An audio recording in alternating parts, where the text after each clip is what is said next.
Hello everyone, यो चाहिँ हाम्रो बेबी सावर गर्दाखेरिको डेकोरेसनको भिडियो हो है। म चाहिँ यहाँ फोटोसुटको लागि रेडी भएर बसिरहेको छु। त्यसपछि हामीले पूजा गऱ्यौँ दियो कलशमा, मम्मी हजुरआमा हजुरबा भएर है।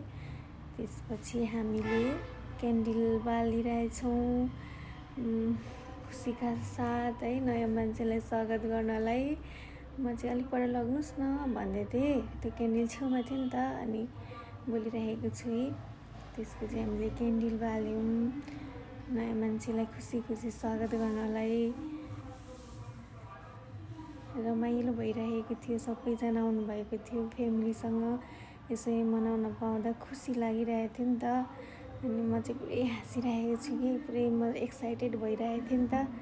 अनि त्यसपछि हामीलाई मम्मीहरूले दही चिउरा खुवाउनु भयो, हजुरआमाले मम्मीले। उहाँ चाहिँ मेरो माइतीपट्टिको फ्यामिली हुनुहुन्थ्यो नि त। अनि दही चिउरा खुवाउनको लागि त माइतीपट्टि नै चाहिने रहेछ, अनि त्यही भएर भयो रे दही चिउरा दिएर भएछ। त्यसपछि लास्टमा चाहिँ हामीले केक काटेको थियौँ, अनि लास्टमा भयो कि ठ्याक्क उता दही चिउरा खुवाउने भएर बिर्सिएछ। अनि त्यसपछि लास्टमा चाहिँ केक काटेको थियौँ, अनि त्यही हो, त्यस्तै रमाइलो तरिकाले भइरहेको थियो बेबी सावर। हामीले केक खुवाइ गरेछौँ।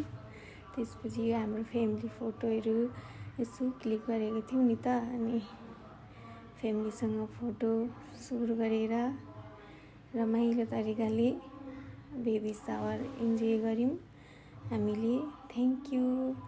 अब म चाहिँ पहिलोचोटि भिडियो बनाउँदैछु नि त, त्यही भएर मलाई अलिक गाह्रो भइरहेछ। इट्स ओके, बट हाम्रो यस्तै रमाइलो तरिकाले बेबी सावरहरू सक्यो। Thank you for watching.